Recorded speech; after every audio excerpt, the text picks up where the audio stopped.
You don't become the most powerful pirate in history by accident. For one captain, it started by her marrying one. In the early 1800s, Canton. The South China coast is thick with trade ships, smugglers, imperial patrols, and pirates. And somewhere in that world is a woman whose early life is frustratingly hard to pin down. Her name? Zheng Yi Sao, but that's not the name she was born with. Most historians believe she was born around 1775. There are later accounts suggesting she may have worked in a floating brothel in Canton before her marriage. That detail appears in 19th century sources, but hard documentation is limited. So we treat it as plausible, not proven. What we do know is this. In 1801, she marries one of the most powerful pirate leaders operating in the South China Sea. His name was Zheng Yi, and this was not some small-time raider with a single ship. Zheng Yi was a commander in what became known as the Red Flag Fleet, part of a loose pirate confederation operating along the Guangdong coast and beyond. This marriage was strategic. Piracy in this region was not chaotic in the way people imagine Caribbean pirates. It was organized. It was structured. It was a political act.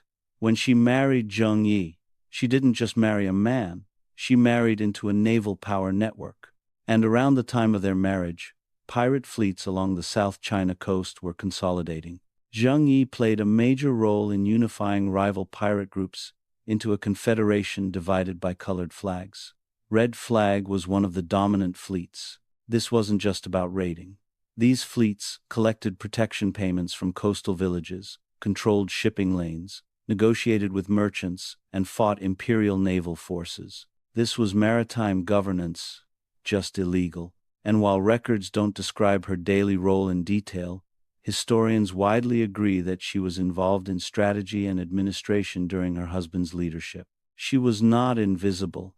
She was learning and involved in planning and discussions. Then in 1807, it happened. Zheng Yi died. Most accounts say he died in a typhoon near Vietnam. No dramatic battle, no betrayal, just a storm. And in pirate confederations, when the leader dies, certain things usually follow. There is fragmentation. Rival captains break off, alliances collapse, ships scatter, and power vacuums get bloody. Everything this fleet built over years could have dissolved in weeks. And at this moment, history pauses. Because this is where most pirate wives disappear from the story. But Zheng Yi Sao doesn't. When Zheng Yi died in 1807, the largest pirate confederation in the South China Sea stood leaderless. There were hundreds of ships, tens of thousands of pirates, and a widow. What happened next wasn't tradition. It wasn't automatic. And it definitely wasn't expected. The Red Flag Fleet was enormous. Hundreds of ships, tens of thousands of pirates spread across multiple squadrons. And every one of those captains was now asking the same question: who's in charge? It is at this moment that Zheng Yi Sao does something unexpected. She didn't just declare herself leader. That would have gotten her killed.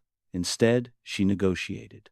Her most important move was securing the support of Zhang Bao, Zheng Yi's adopted son, and a powerful fleet commander in his own right. Historians widely agree this alliance was critical. Without him, the fleet likely fractures. With him, she has muscle. With her, he has legitimacy and strategy. Together, they begin locking down loyalty from the other pirate squadrons. Not by chaos, but by structure. Once control solidifies, Zheng Yi Sao does something most pirate leaders never manage. She imposes discipline, real discipline. Surviving records from Qing sources describe a strict pirate code that included things such as loot had to be registered and distributed by rule. Unauthorized theft from the common fund was punishable by death. Desertion was severely punished. Female captives were not to be harmed, and violations could mean execution. This wasn't just piracy anymore. This was administration, and it worked.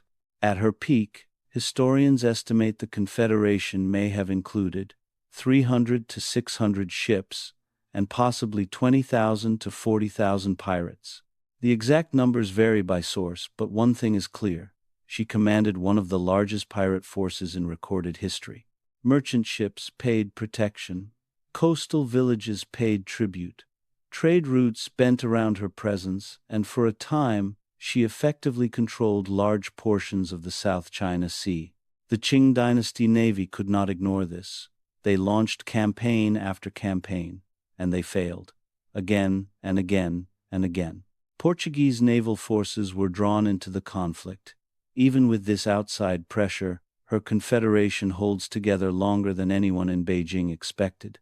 By 1809, the situation had become deeply uncomfortable for the Qing government, because defeating her at sea was proving very expensive, very slow, and very uncertain. Because every time they tried to crush Zheng Yi Sao at sea, she slipped the net. Campaign after campaign drained money, ships, and credibility. And slowly, the court in Beijing began to understand something uncomfortable. This wasn't just a pirate hunt anymore. This was a stalemate, which led to a realization that would change everything. If they couldn't destroy the pirate queen, they might have to bargain with her. And Zheng Yi Sao was very, very good at bargaining.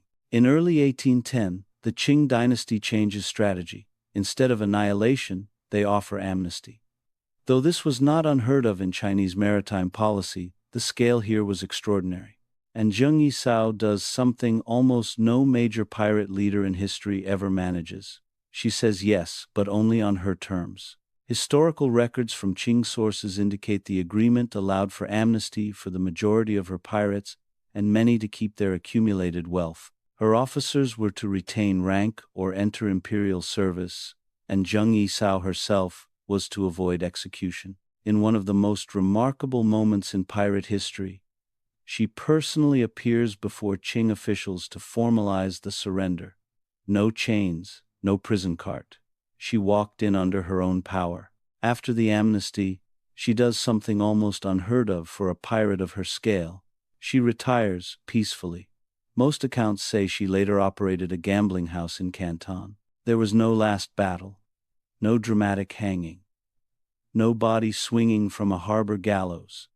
She simply stops. Compare that to most Atlantic pirates, men like Edward Teach, who was killed in battle, or William the Kid, who was hanged in chains. That was the usual ending. Violent, public, final. She commanded one of the largest pirate forces in history. She fought the Qing Navy to a standstill. She negotiated from a position of strength, and then she walked away rich. History is full of pirates who died famous. Very few who retired. Zheng Yi Sao did both.